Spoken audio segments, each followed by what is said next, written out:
Olá, queridos, a paz de nosso Senhor e Salvador Jesus Cristo. Vai tudo bem com vocês? Irmãos, nesta oportunidade, este vídeo tratará da situação da igreja aqui na Terra no período da Grande Tribulação. E a pergunta é, a igreja estará aqui na Terra no período da Grande Tribulação? Repito, a igreja estará aqui na Terra no período da Grande Tribulação?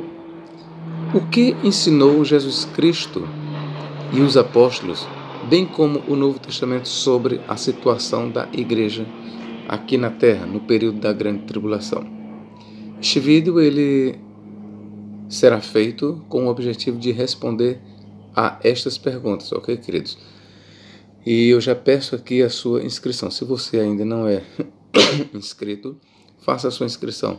Dê aquele like, ok? É muito importante para a divulgação do vídeo. Ok, queridos? Dê aquele like, tá bom? Se você quiser comentar alguma coisa, comente aí, ok? Fique à vontade para interagir, ok, meu irmão?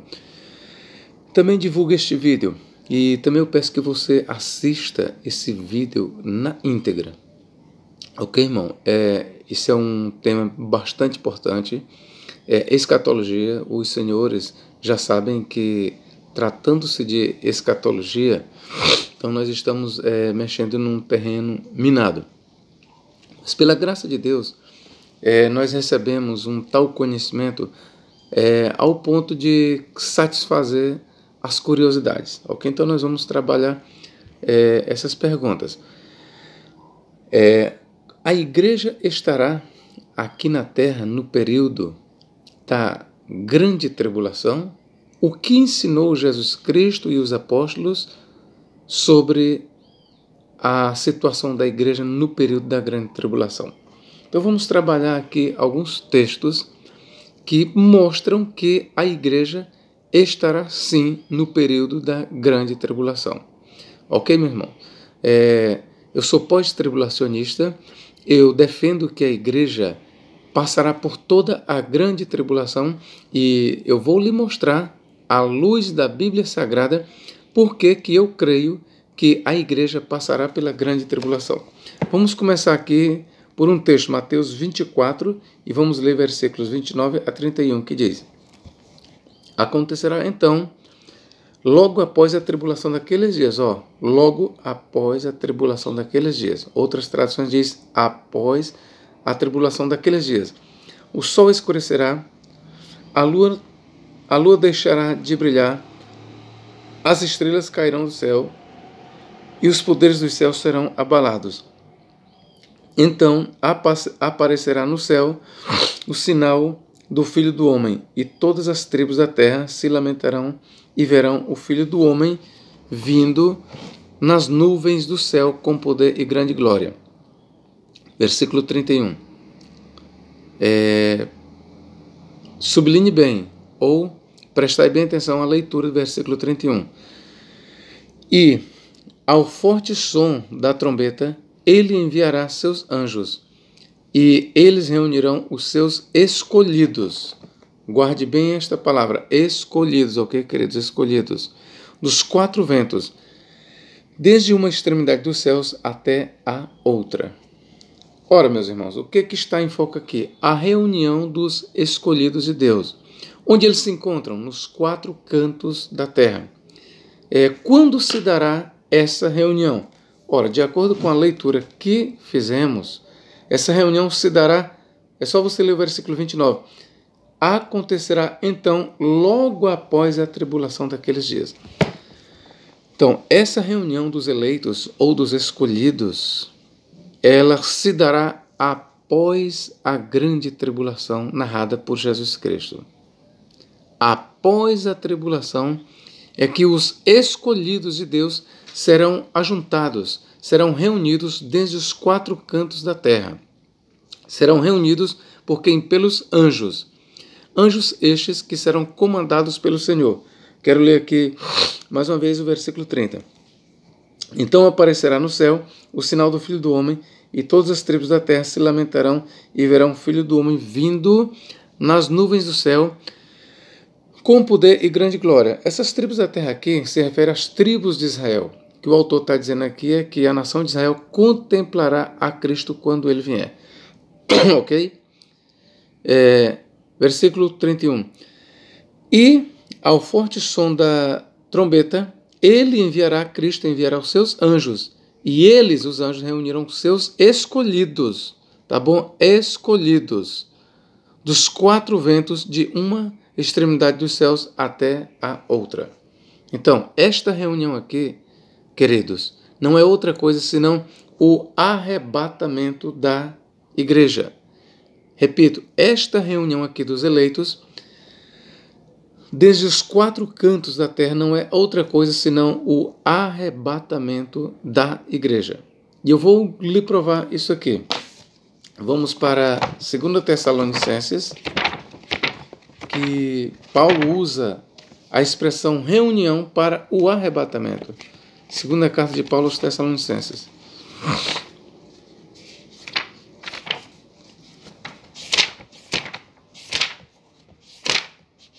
Olha o que Paulo diz. Irmãos, 2 Tessalonicenses 2:1. Irmãos, quanto à vinda de nosso Senhor Jesus Cristo e a nossa reunião com Ele. Veja que Paulo aqui ele fala de dois eventos. A vinda de Cristo, um evento, subsequentemente, a nossa reunião com Ele. É o que nós lemos em Mateus, versículo 30. Então aparecerá no céu o sinal da vinda do Filho do Homem, e todas as tribos da terra se lamentarão, vendo o Filho do Homem vindo nas nuvens do céu com poder e grande glória. Versículo 31. Depois de Mateus ter narrado a vinda de Cristo, qual é o outro evento que ele vai narrar? Versículo 31. Ele enviará os seus anjos com rijo clangor de trombeta, os quais anjos ajuntarão seus eleitos, ou seus escolhidos, dos quatro cantos da terra. Então veja que Mateus, tal como Paulo, ele coloca em ordem. Primeiro, ele fala da vinda de Cristo desde os céus, com poder e grande glória, acompanhado de uma miríade de anjos. Segundo, ele fala da reunião dos eleitos, pelos anjos que serão comandados por Cristo. Então eu quero que você grave. Esta reunião aqui que Mateus narra é a mesma reunião que o apóstolo Paulo está falando em 2 Tessalonicenses 2:1, que vamos ler. Irmãos, quanto à vinda de nosso Senhor Jesus Cristo e a nossa reunião com Ele, vos pedimos que não percais tão facilmente a serenidade mental, nem vos alarmeis por alguma profecia, instrução ou carta, como se viesse de nós, alegando ter chegado o dia de Cristo. Ora, mas por que Paulo estava dizendo isso? É porque haviam alguns falsos mestres enganadores que estavam enganando os irmãos e dizendo que o dia de Cristo já estava próximo. Algumas traduções dizem já estava próximo, outras, como essa, diz que o dia de Cristo já havia chegado. Seja como for, ali na igreja de Tessalônica havia alguns falsos mestres que diziam que Cristo ele viria sem prévios sinais, que Cristo ele já estava às portas. A qualquer momento ele poderia chegar sem dar sinais.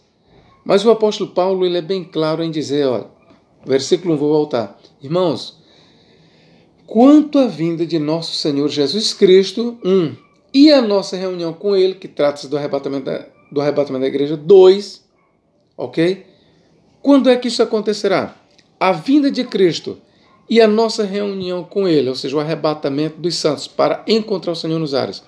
Quando é que isso acontecerá, queridos? Eu vou responder para vocês nas palavras de Paulo.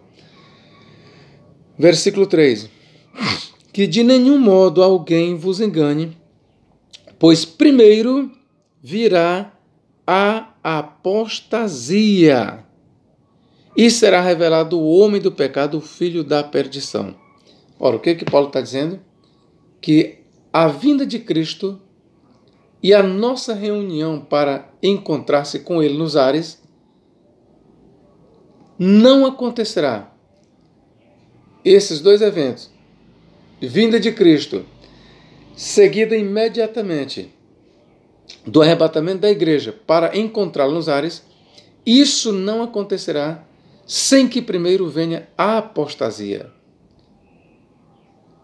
Primeiro sinal. Segundo sinal, e se manifeste o homem do pecado, o filho da perdição. Meus irmãos, Paulo deixa bem claro, queridos, só quem não quer entender. Paulo deixa bem claro, é só você ler em 2ª Carta de Tessalonicenses, capítulo 2, versículos 1 a 3. Paulo deixa bem claro que a reunião dos eleitos para encontrar Cristo nos ares não acontecerá. Tal arrebatamento não acontecerá sem que primeiro venha uma apostasia, que é o declínio da fé de muitos irmãos. E o segundo sinal, e se manifeste o homem do pecado, o filho da perdição. Logo, Paulo deixa claro que a igreja enfrentará o anticristo. A igreja será perseguida. Isso nós vamos continuar vendo. Então, eu já estou mostrando aqui para vocês que, de acordo com Jesus e Paulo e todo o Novo Testamento, a igreja ela estará aqui na terra no período da grande tribulação. É falso este ensino pré-tribulacionista que diz que é muito propagado no Brasil, que a igreja escapará do anticristo e escapará da grande tribulação. É falso esse ensino e eu vou continuar mostrando para você, com base na Bíblia Sagrada, que esse ensino não é verdadeiro. Agora vamos voltar aqui para outra passagem que fala sobre o arrebatamento, antes de voltarmos para Mateus. Mateus capítulo 4 e versículo... Vamos ver... 16. Porque o próprio Senhor descerá do céu com um brado de convocação, com voz de arcanjo. Com voz de arcanjo. Veja que Mateus fala da vinda de Cristo acompanhado de anjos. E tais anjos reunirão os eleitos dos 4 cantos da terra, queridos. Ok? Então vamos ver o que diz aqui. Porque o próprio Senhor descerá do céu com um brado de convocação. Com um brado de convocação. Com a voz de arcanjo. Haverá, além do Senhor Jesus, haverá a presença de um arcanjo que comandará anjos. E ao som da trombeta de Deus, e os mortos em Cristo ressuscitarão primeiro, depois nós, os vivos, os que sobrevivermos ao que, irmãos? Ao período da grande tribulação. É isso que Paulo está dizendo. Aqueles que continuarem vivos, que atravessarem o período da grande tribulação, que não falecerem, que perseverarem até o fim, com vida. Olha o que Paulo diz. Depois nós, os vivos, os que sobrevivermos, seremos arrebatados com eles, com os mortos, ressuscitados, nas nuvens, ou em nuvens. Para quê? Para o encontro com o Senhor no ar. Aqui está o objetivo do arrebatamento da igreja, irmãos. Os pré-tribulacionistas dizem que a igreja será arrebatada para morar no céu por 7 anos. O texto não diz isso. Aqui eu aproveito. Onde é na Bíblia Sagrada, a partir deste texto, onde é que nós encontramos na Bíblia Sagrada que a igreja será tirada da terra antes da grande tribulação para passar 7 anos no céu? Esse ensino ele é fraudulento, esse ensino não é verdadeiro, esse ensino não é bíblico. Esse ensino foi criado por John Nelson Darby em 1830 e propagado pela Bíblia de Estudo Scofield. É o dispensacionalismo que ensina que a igreja será arrebatada para morar no céu por 7 anos. Mas o texto sagrado ele não diz isso. O texto ele mostra o objetivo do arrebatamento. Qual é o objetivo do arrebatamento? Por que é que os santos serão reunidos dos 4 cantos da terra e serão arrebatados? Para quê? Diz a Bíblia Sagrada. Objetivo. Para encontrar o Senhor no ar. O objetivo do arrebatamento é para dar as boas-vindas a Cristo. Não é a igreja que vai para o céu. Ao contrário. É Cristo quem sai do céu para vir aqui para a terra, reinar aqui por 1000 anos. Mais na frente nós vamos mostrar isso. É Cristo quem deixa o céu para vir estabelecer o reino de Deus aqui na terra e reinar com a igreja sobre as nações por 1000 anos. Então a igreja ela é arrebatada para se encontrar com Cristo, para dar as boas-vindas e não para morar no céu, para passar lá 7 anos. Não existe um texto bíblico. Aqui está o meu desafio para os pré-tribulacionistas. Me mostrem onde tem um só versículo bíblico, eu só quero um, que diga que a igreja será arrebatada para passar 7 anos no céu. Não existe, queridos, ok? Então aqui Paulo está falando do arrebatamento, e o que Paulo está dizendo é que aqueles que sobreviverem, que atravessarem a grande tribulação, que não forem martirizados pelo anticristo, eles, os vivos, juntamente com os que ressuscitarem em corpos incorruptíveis, serão arrebatados em nuvens a encontrar o Senhor nos ares. Ok, queridos? Então vamos voltar lá para Mateus. Mateus capítulo 24, onde nós começamos a ler. Vamos aqui fazer mais uma observação. Escolhidos. Então, quem são os escolhidos? Os pré-tribulacionistas, queridos, eles dizem que os escolhidos aqui são os judeus. Não, aqui são cristãos. Aqui são cristãos. Ok, irmãos? Eu vou provar. A expressão escolhidos, ok? Escolhidos. Tá bom? Vamos ver como é que está aqui no grego. Os escolhidos, que no grego é eklektos. Essa expressão grega eklektos no Novo Testamento, ela sempre é usada para cristãos. Tanto faz cristãos vindo do judaísmo como do gentilismo. A expressão grega, a palavra grega eklektos, traduzida por escolhidos ou por eleitos, ela sempre, irmãos, ela no Novo Testamento, repito, no Novo Testamento, essa expressão ela nunca é usada para a nação de Israel. Ela sempre é usada para cristãos. E no próprio Evangelho de Mateus, eu vou aqui ler algumas passagens só para nós tirarmos as dúvidas. Mateus 22, 14. Vamos ver quem são os eklektos. Eklektoi, escolhidos. 22, 14. Quem são eles?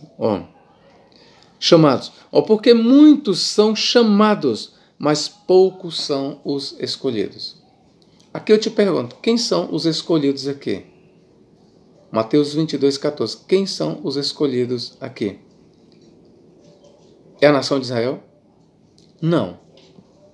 Ao contrário, os escolhidos aqui são cristãos, são aqueles que deram ouvidos ao Evangelho, que obedecem ao Senhor Jesus Cristo. Não sou eu, meu querido, é a Bíblia quem está dizendo. Escolhidos aqui é cristão. Ok? E eu vejo que eu estou em Mateus. Vamos ver mais uma passagem. Mateus 24, 22. 24, 22. É o que diz aqui. Se não fosse abreviado aqueles dias, Jesus está falando da grande tribulação, a humanidade inteira não sobreviveria. Mas aqueles dias serão abreviados por causa dos escolhidos. Quem são os escolhidos aqui em questão? São judeus convertidos a Cristo. Porque veja que Jesus Cristo ele está falando de uma tribulação que, historicamente, nós podemos ver aqui a tribulação que se abateu sobre a nação de Israel no ano 70, quando os romanos pilharam a nação de Israel. No sentido profético, nós temos aqui uma grande tribulação de novo sobre a nação de Israel. E quem são os escolhidos aqui? São judeus convertidos a Cristo. No período da grande tribulação, muitos judeus se converterão a Jesus Cristo. Então, em primeiro lugar, os escolhidos aqui, vejam, em primeiro lugar, os escolhidos aqui são judeus convertidos a Jesus Cristo. Depois nós podemos expandir essa expressão escolhidos para todos os que aceitam a Jesus Cristo. Então eu estou lhe demonstrando aqui, provando que a expressão escolhidos, ela não se refere à nação de Israel. No Novo Testamento, a expressão escolhidos, no grego eklektoi, ela sempre é usada para cristãos, pessoas convertidas a Jesus Cristo. Não importa se vem da fileira dos judeus ou dos gentios.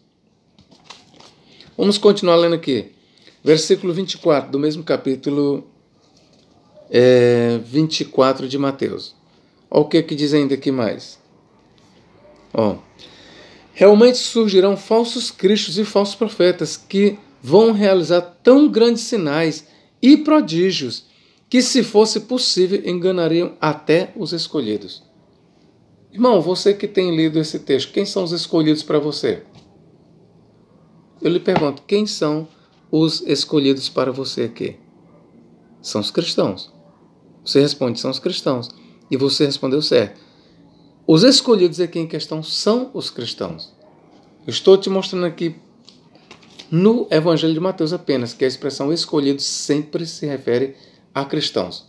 Sendo esta uma verdade, por que em Mateus 22, 14, que diz, muitos são chamados, mas poucos são os escolhidos. E aí, Mateus 24, 22, nós temos ali, mais uma vez, escolhidos. Mateus 24, nós temos também, de novo, escolhidos, conforme nós lemos aqui. E os escolhidos são cristãos. E por que quando chega no versículo 31, que eu vou ler aqui para os senhores. Por que quando chega no versículo 31, que diz, e ao forte som de trombeta, ele enviará seus anjos e eles reunirão os seus escolhidos dos quatro ventos. Por que nas outras passagens escolhidos são cristãos e aqui não são cristãos? Ora, isso é uma interpretação arbitrária. São os pré-tribulacionistas, na sua desonestidade intelectual e teológica, que usam dois pesos e duas medidas. A interpretação dispensacionalismo ela é uma interpretação arbitrária. O dispensacionalismo ele não está ensinando correto. Porque o próprio dispensacionalismo reconhece que escolhidos em Mateus 22, 14, Mateus 24, 22 e 24, os próprios dispensacionalistas entendem que escolhidos ali são cristãos. Agora, quando chega aqui no versículo 31, não, aí já não são mais cristãos. Aí tem que ser apenas judeus, por quê?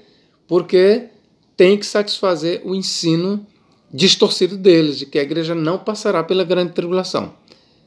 Por que eles insistem nessa ideia, que eles são judeus, aqui? Porque para eles a igreja não estará aqui na terra no período da grande tribulação. E se eles admitirem que os escolhidos aqui são cristãos, fazem parte da igreja, então cai por terra o ensino deles de que a igreja não passará pela grande tribulação, visto que os escolhidos aqui, recolhidos, só serão recolhidos. Aqui está em foco aqui o arrebatamento, irmãos. Está em foco aqui no versículo 31 de Mateus 24, a reunião dos eleitos. E esses eleitos aqui são cristãos, é a igreja. O que Mateus está falando aqui é da reunião da igreja. E quando essa reunião acontecerá? Após a grande tribulação. Após a grande tribulação. Então, Jesus Cristo ele era pós-tribulacionista. Você que ensina que a igreja não passará pela grande tribulação, saiba que você está ensinando contra o ensino de Jesus Cristo. Quando você diz que a igreja não passará pela grande tribulação, você está dizendo que Jesus é mentiroso. Você sabia disso? Você que ensina, meu irmão, que a igreja não passará pela grande tribulação, que será arrebatada antes da grande tribulação, em outras palavras, você está chamando Jesus de mentiroso, porque foi Cristo quem ensinou que a reunião dos eleitos só acontecerá depois da tribulação. E como é que você vem dizer que a reunião, o arrebatamento, acontecerá antes da tribulação, quando o Mestre, o Cristo, ensina ao contrário, que o arrebatamento só acontecerá depois da tribulação? É por isso que eu não sou pré-tribulacionista. Eu já fui pré-tribulacionista, queridos. Eu já fui no começo da minha fé. Mas não demorou muito para eu ver que esse ensino não tem base bíblica, ok? Vamos aqui ler aqui Mateus 24. Perdão, irmãos, eu estou um pouco gripado. Olha o que diz aqui, ó. Mateus 24, 14. Ainda estamos aqui no cenário, no capítulo profético que fala sobre a grande tribulação que virá sobre a nação de Israel, principalmente nos últimos dias. Mateus 24, 14. Olha o que diz aqui, ó. Será então pregado... 13. Versículo 12, melhor, para ficar melhor entendido. Em face disso tudo, multiplicando-se a iniquidade, o amor de muitos se esfriará. 13. Mas quem perseverar até o fim, este será salvo. Quem perseverar até o fim, este será salvo. Você já parou para pensar o que Jesus está dizendo aqui? Aquele que perseverar até o fim, perseverar em quê, meu querido? Perseverar em meio à perseguição. O contexto desta palavra que Jesus disse assim, ó, e quem perseverar até o fim será salvo? Até o fim o quê? Até o fim da grande tribulação. O que Cristo está narrando aqui é a perseguição da igreja por parte dos povos. Você quer ver? Vamos ver aqui o versículo 9. Ó. Então sereis submetidos a tribulações, e vos matarão, e sereis odiados por todas as nações por causa do meu nome. Haverá muitos que, escandalizados, trairão uns aos outros, e se odiarão. Versículo 11. Também se levantarão muitos falsos profetas e enganarão grande número de pessoas. Em face disso tudo, multiplicando-se a iniquidade, o amor de muitos se esfriará. Versículo 13. Mas quem perseverar até o fim, este será salvo. Até o fim o quê? Até o fim da grande tribulação. Aquele que se mantiver fiel, é isso que Cristo está dizendo. Aquele que permanecer fiel até o fim da grande tribulação, este será salvo. Então, Jesus Cristo, ele era pós-tribulacionista. Jesus Cristo, ele não era pré-tribulacionista.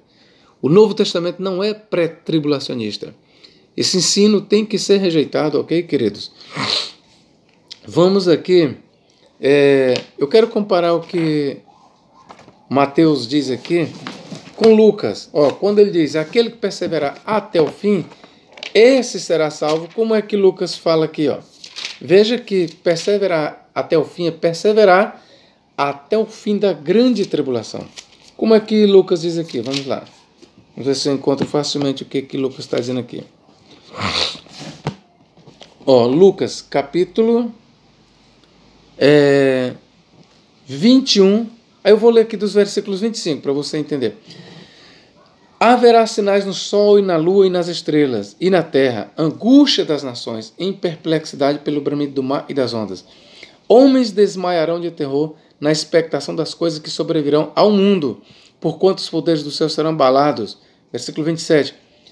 Então, ó, só depois desses sinais, queridos, ó, depois desses sinais, ó, então verão vi o Filho do Homem numa nuvem com poder e grande glória. Aí aqui a pergunta, e a igreja onde estará? Quando essas coisas estiverem acontecendo, onde é que a igreja estará? Lucas responde, ora, ó, aqui é Jesus que está dando um discurso para os seus discípulos. Ora, quando essas coisas que ele acabou de narrar aqui, ó, nos versículos 25 e 26, sinais no sol, na lua, nas estrelas, o que ele diz? Ora, quando essas coisas começarem a acontecer, ó, quando começarem a acontecer, disse Jesus, olhai para cima. Ora, se ele está dizendo para a igreja olhar para cima, é porque a igreja não está em cima. Se eu sou convidado a olhar para cima, é porque eu não estou em cima. Logo, a igreja não está no céu. Se a igreja, nesse momento, estivesse no céu, queridos, ela não era convidada a olhar para cima, porque lá em cima ela já estava. Então, prossigamos. Olhai para cima, levantai a vossa cabeça. Onde é que a igreja se encontra nesse momento? É aqui na terra. O que Cristo está dizendo é que, ó, quando começar a haver sinais no sol, na lua e nas estrelas, e na terra, a angústia das nações, em perplexidade pelo bramido do mar e das ondas, homens desmaiando de terror, na expectação das coisas que sobrevirão ao mundo, porquanto os poderes do céu serão abalados. Olha o que ele diz aqui. Ora, quando essas coisas começarem a acontecer, olhai para cima. Ora, se ele está dizendo olhai para cima, é porque a igreja está aqui na terra. Olhai para cima e levantai a vossa cabeça, porque a vossa redenção está próxima. A redenção em questão aqui, queridos, envolve o arrebatamento da igreja. O que Lucas está dizendo em outras palavras é porque o arrebatamento vosso está próximo. Ora, o arrebatamento da igreja é o que? Senão a redenção da igreja. É o que Lucas está dizendo, porque a vossa redenção está próxima. Então, irmãos, a vinda do Senhor Jesus Cristo lá desde os céus para a terra, ela será precedida de sinais. Jesus Cristo ele não chegará sem prévios sinais.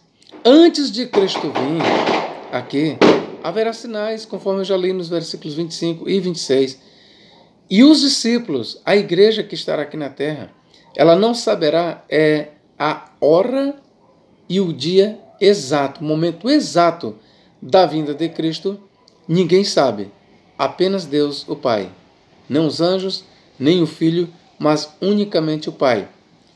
Mas, pelos sinais que acontecerão, a igreja ela conhecerá que a vinda de Cristo, ela se aproxima. E é por isso que Lucas escreveu isso aqui. Palavra de Jesus. Ora, quando essas coisas começarem a acontecer, olhai para cima e levantai a vossa cabeça, porque a vossa redenção está próxima. Prossigamos. Disse-lhes uma parábola: olhai para a figueira e para todas as árvores. Quando já começam a brotar, vós sabeis por vós mesmos, vendo-as que perto está o verão. Assim também vós, quando verdes, onde é que a igreja vai ver esses sinais? Aqui na terra. Assim também vós, quando verdes acontecer essas coisas, meus irmãos, veja bem, as coisas que a igreja vai ver acontecer são as coisas narradas. O que Cristo acabou de narrar aqui nos versículos 25 e 26, sinais do sol, na lua e nas estrelas, o bramido do mar, perplexidade das nações. Então, vamos atentar. Assim também vós, igreja, a gente está falando aqui para os discípulos, para a igreja. Quando verdes, vê, e onde é que a igreja estará para ver isso? Aqui na terra. Quando verdes acontecer essas coisas, sabei que o reino de Deus está próximo. Sabei que o reino de Deus está próximo. Queridos, mais uma vez eu estou provando aqui para os senhores que o pós-tribulacionismo é a doutrina correta ensinada por Jesus e pelo Novo Testamento. Ok, meus irmãos? O pós-tribulacionismo é a doutrina correta ensinada por Jesus e no Novo Testamento. Eu quero ler aqui também Marcos 13. Marcos 13. Olha o que Marcos fala sobre o arrebatamento da igreja. A mesma coisa de Mateus, mas eu vou fazer questão de ler, queridos. Vamos lá. Versículo 9. 13:9. Mas olhai por vós mesmos, porque vos entregarão aos concílios e às sinagogas. Sereis açoitados e sereis apresentados ante governadores e reis, por amor de mim, para lhes servir de testemunho. Mas importa que o evangelho seja primeiramente pregado entre todas as nações. Quando, pois, vos conduzirem para vos entregarem, não estejais solícitos de antemão pelo que haveis de dizer, mas o que vos for dado naquela hora, isso falai, porque não sois vós os que falais, mas o Espírito Santo. E o irmão entregará à morte o irmão, e o pai o filho, e levantar-se-ão os filhos contra os pais, e os farão morrer. E sereis aborrecidos por todos, por amor do meu nome. Mas quem perseverar até o fim, esse será salvo. Repito, a perseverança aqui, ela se dará em meio a perseguições. A perseverança aqui, quando Cristo diz, mas aquele que perseverar até o fim, esse será salvo. O que Cristo está dizendo é o seguinte: aquele que suportar a tribulação até o fim, aquele que resistir, esse será salvo. É isso que Cristo está dizendo. Prossigamos. Ora, quando vós verdes a abominação do assolamento que foi predito, está onde não deve estar, quem lê entenda. Então os que estiverem na Judéia, que fujam para os montes. Ora, meus irmãos, para quem é que Jesus Cristo está discursando aqui? É para os discípulos. Os discípulos representam a igreja. Ok? Toda essa leitura mostra que a igreja estará aqui na terra no período da grande tribulação. Vamos abreviar um pouco e falar aqui sobre a vinda de Cristo e o arrebatamento. Versículo 24. Ora, naqueles dias, depois daquela aflição ou tribulação, o sol se escurecerá, a lua não dará sua luz, e as estrelas cairão do céu, e as forças que estão no céu serão abaladas. E então verão o Filho do Homem nas nuvens com grande poder e glória. E ele enviará os seus anjos e ajuntarão os seus escolhidos. Escolhidos aqui é a igreja, desde os quatro ventos, da extremidade da terra até a extremidade do céu. Ok, queridos? Aprendei, pois, a parábola da figueira. Quando já o seu ramo se torna terra e brota folhas, bem sabeis que está próximo o verão. Assim também vós, quando virdes sucederem essas coisas, sabei que está próximo às portas. Ora, como é que a igreja verá os sinais no sol, na lua e nas estrelas, se ela não estiver aqui na terra? E veja que Cristo aqui ele está falando é para a igreja, não é para a nação de Israel. E como é que eu sei? É muito fácil. Olha no capítulo 13 de Marcos, versículo 3, o que diz? E assentando-se ele no Monte das Oliveiras, defronte do templo, Pedro, Tiago e João e André lhe perguntaram em particular: diz-nos quando serão essas coisas e que sinal haverá quando todas elas estiverem para se cumprir. Ora, o sermão profético foi dirigido para os discípulos. Em outras palavras, para a igreja. O sermão profético, queridos, que está registrado em Mateus 24, Marcos 13 e Lucas 21, o sermão profético escatológico ele foi endereçado para a igreja. É a igreja quem está recebendo a instrução de Cristo. Do começo ao fim, a igreja estará aqui na terra. Jesus, ele era pós-tribulacionista, o Novo Testamento ele é pós-tribulacionista. A ideia de que a igreja não estará aqui na terra no período da grande tribulação, desculpem, queridos, eu falar com você, se você é um pré-tribulacionista, mas eu tenho que te dizer, você aprendeu errado, você está sendo ensinado errado. Você que é um pré-tribulacionista, eu quero lhe dizer o seguinte, você é cristão? Sim. Você obedece aos ensinamentos de Cristo? Sim. Pois abandone o pré-tribulacionismo. Como professor, isso mesmo. Você que ensina que a igreja não passará pela grande tribulação, você está dizendo que Jesus é mentiroso. Porque Jesus mostra que a igreja estará aqui na terra no período da grande tribulação. Jesus mostra que a reunião da igreja dos eleitos só acontecerá após a tribulação. Então, quando você ensina que a igreja não estará aqui na terra no período da grande tribulação, você está dizendo que Cristo está ensinando errado. Tome consciência disso. Ou você fica com Cristo e ensina que a igreja passará pela grande tribulação, ou saiba que se você insiste em ensinar que a igreja não passará pela grande tribulação, você está sendo contra Cristo no que diz respeito ao ensino. Você está sendo contra Cristo. Essa é a verdade, querido. A outra passagem que mostra que a igreja estará aqui no período da grande tribulação, eu quero ler para você, é Apocalipse. Vamos ver aqui, Apocalipse capítulo 7, versículos 9 a 14. Depois destas coisas olhei, e eis aqui uma multidão, a qual ninguém podia contar, de todas as nações, e tribos, e povos, e línguas, que estavam diante do trono e perante o Cordeiro. Veja, essa grande multidão ela é vista diante do trono perante o Cordeiro. E eu pergunto, e o trono de Deus, onde é que se encontra? No céu. Ora, se o trono de Deus está no céu, e essa grande multidão é vista diante do trono e perante o Cordeiro, logo a conclusão óbvia é que esta grande multidão está no céu. É só para alinhar logo o pensamento, ok? Trajando vestes brancas e com palmas nas suas mãos. e clamavam com grande voz, dizendo: salvação ao nosso Deus, que está sentado no trono, ó, e ao Cordeiro. Onde é que está o trono de Deus? No céu.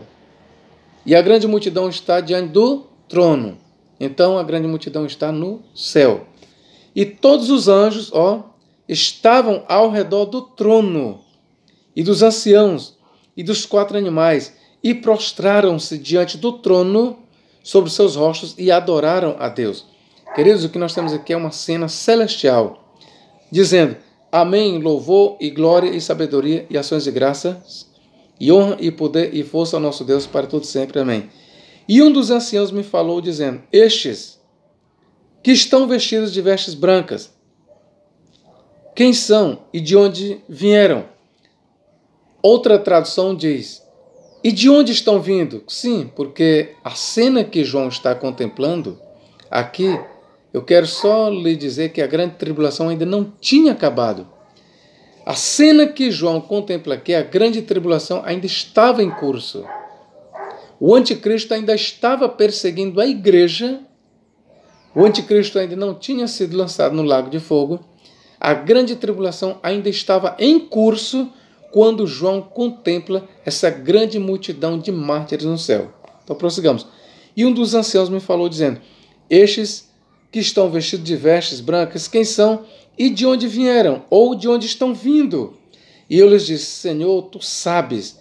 E ele disse: estes são os que vieram, ou em outras traduções, estes são os que estão vindo da grande tribulação. Lavaram suas vestes e as branquearam no sangue do Cordeiro. Por isso estão diante do trono de Deus, ou seja, no céu, e os serve de dia e de noite no seu templo, e aquele que está sentado sobre o trono os cobrirá com a sua sombra. Então, queridos, o que nós temos aqui é uma companhia de mártires que acabaram de chegar na presença de Deus no céu. E eles emergiram de onde? Da grande tribulação. A grande tribulação já tinha finalizado? Não, ainda estava em curso. De acordo com o que nós temos aqui no Apocalipse, nesse momento aqui, que essa multidão de mártires sai da grande tribulação e chega lá no céu, perante o trono de Deus, a grande tribulação ainda estava em curso. Então, quem são essa companhia de mártires? Meus irmãos, esses mártires aqui são mártires cristãos. Eu quero que você entenda que no período da grande tribulação, a igreja estará aqui na terra, e uma das provas de que a igreja estará aqui na terra é o que nós acabamos de ler aqui em Apocalipse, capítulo 7, versículos 9 a 15. Essa leitura aqui prova por A mais B que a igreja ela estará aqui no período da grande tribulação, e muitos da igreja serão martirizados, perderão as suas vidas. A visão aqui mostra isso. Mas nem todos, obviamente, serão mortos. Porque como nós fizemos a leitura em 1 Tessalonicenses capítulo 4, versículo 17, Paulo diz: mas nós, os que sobrevivermos, os que estivermos vivos, seremos arrebatados juntamente com eles, com os que morreram, a encontrar o Senhor nos ares. Então veja que quando a grande tribulação terminar, haverá sinais no sol, na lua e nas estrelas. Só depois disso é que Cristo enviará os seus anjos, com rijo clangor de trombeta, e ajuntarão os seus escolhidos, ou os escolhidos da igreja, dos 4 cantos da terra.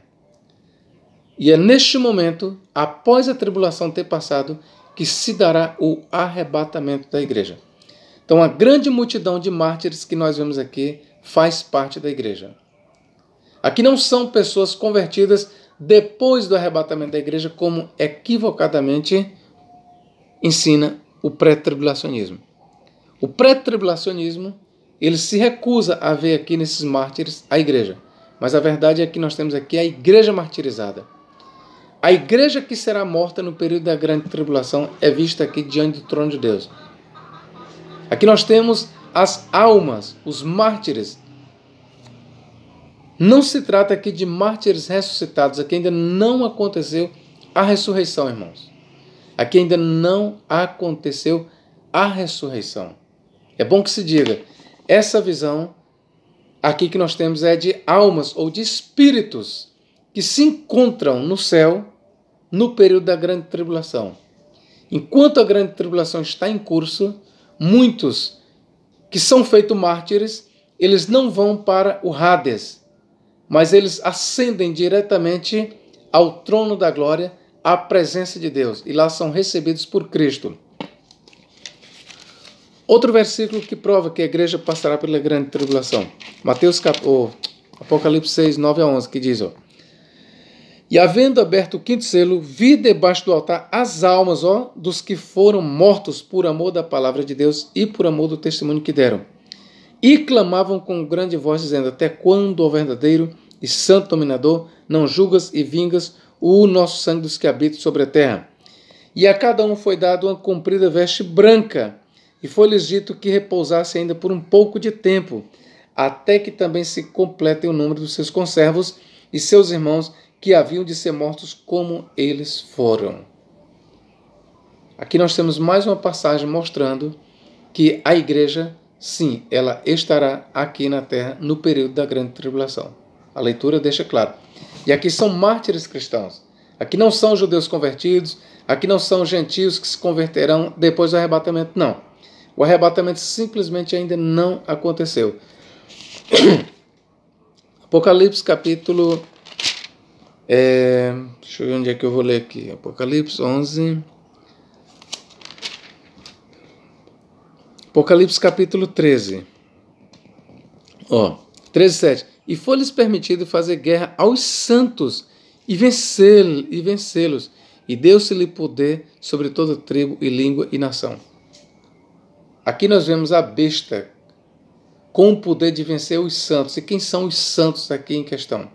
Os pré-tribulacionistas, na sua desonestidade intelectual e teológica, diz que os santos aqui são pessoas que se converterão a Cristo depois do arrebatamento da igreja. Mas onde está esse ensino na Bíblia? Não, meus irmãos. A expressão santos, que no grego aqui é hagioi, os santos em questão aqui são cristãos.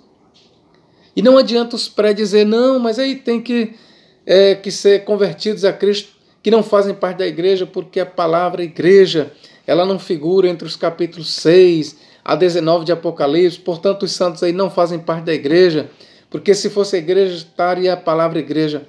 Meus irmãos, este argumento pré-tribulacionista, ele é muito fácil de derribar, você sabia? Ora, se eu não posso ver a igreja entre os capítulos 6 a 19 de Apocalipse, só porque a palavra igreja não figura, então eu também não poderei receber os ensinos de Cristo que estão ali nos evangelhos de Mateus, Marcos e Lucas para a igreja. Não, porque a palavra igreja ela só figura 2 vezes nos 4 evangelhos. E eu vou lhe mostrar. A palavra igreja só figura, bem aqui que eu vou lhe mostrar.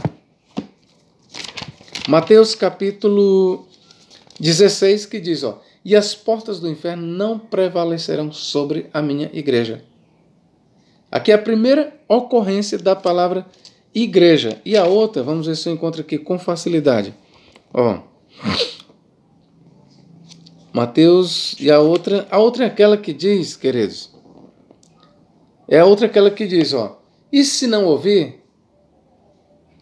a igreja, consideram como gentil e publicano. Então, a palavra igreja, nos 4 evangelhos, a palavra igreja só aparece no evangelho de Mateus por 2 vezes.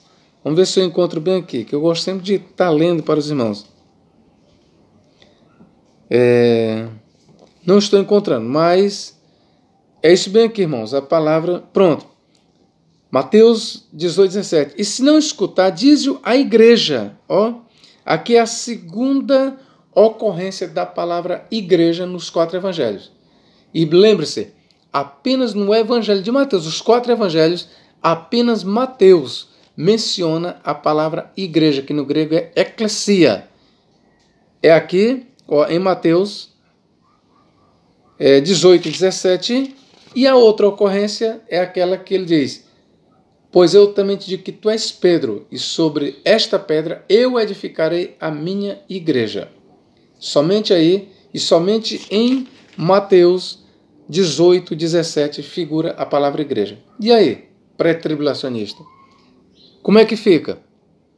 Você diz que a igreja não estará aqui na terra porque a palavra igreja não consta entre os capítulos 6 a 18 ou 19 de Apocalipse. Pois bem, e usando o teu mesmo raciocínio, então eu não posso dizer que os ensinos que eu tenho nos evangelhos são endereçados para mim. Por quê? Lá em Marcos não consta a palavra igreja. Em Lucas não consta a palavra igreja. Em João não consta a palavra igreja. Para quem foi que Lucas, João e Marcos escreveram? Não foi para a igreja, não. Foi para a igreja. Não obstante, a palavra igreja não existe lá, mas os ensinos que Cristo deu ali é para a igreja. Ora, e se eu posso aceitar os ensinos de Cristo para a igreja, mesmo a palavra igreja não constando lá, por que eu não posso ver a igreja na expressão santos nas páginas do Apocalipse? Ora, os santos que aparecem nas páginas do Apocalipse é a igreja, queridos. Logo, a igreja passará pela grande tribulação. Repito, a ideia de que a igreja não passará pela grande tribulação, ela, além de ser uma ideia antibíblica, é um ensino contra os ensinamentos de Cristo, e quem ensina que a igreja não passará pela grande tribulação está dizendo que Cristo é mentiroso. Essa é a verdade. Quem ensina que a igreja não passará pela grande tribulação está chamando Jesus de mentiroso. Porque foi Jesus quem disse: aquele que perseverar até o fim de que da grande tribulação, este será salvo. Foi Jesus quem diz: após a tribulação daqueles dias, o sol não dará sua luz, as estrelas, tal. Aí ele diz: e ele enviará os seus anjos com rijo clangor de trombeta, os quais ajuntarão os seus eleitos dos quatro cantos da terra. Ora, foi Jesus quem ensinou claramente que o ajuntamento dos escolhidos, ou seja, o arrebatamento da igreja, só acontecerá depois que a grande tribulação tiver passado. E como é que fica, meus irmãos? Você vai ficar com o ensinamento de Cristo ou você vai ficar com o ensinamento heterodoxo, herético e errôneo de John Nelson Darby? Você vai ficar com o dispensacionalismo que distorce a Bíblia Sagrada? Decida. Você vai ficar com o ensinamento de Cristo que ensinou que a igreja passará pela grande tribulação? Ou você vai continuar mentindo? Ou você vai continuar ensinando errado? Ou você vai continuar seguindo os ensinamentos de John Nelson Darby e das notas de rodapé da Bíblia de Scofield? Você vai continuar propagando esta mentira esdrúxula de que a igreja não passará pela grande tribulação? Isto é uma mentira, queridos. Isto é mentira, eu digo sem medo de errar. Todos os que ensinam que a igreja não passará pela grande tribulação estão te enganando, estão mentindo. A Bíblia não ensina isso. O que a Bíblia diz é que a igreja passará sim pela grande tribulação e enfrentará o anticristo. Ok? Se você gostou deste vídeo, meu irmão, eu gostaria que você compartilhasse ele. Se você ainda não é inscrito, faça a sua inscrição. Ok, meu irmão? Que Deus em Cristo nos guarde e nos abençoe para todo sempre. Amém.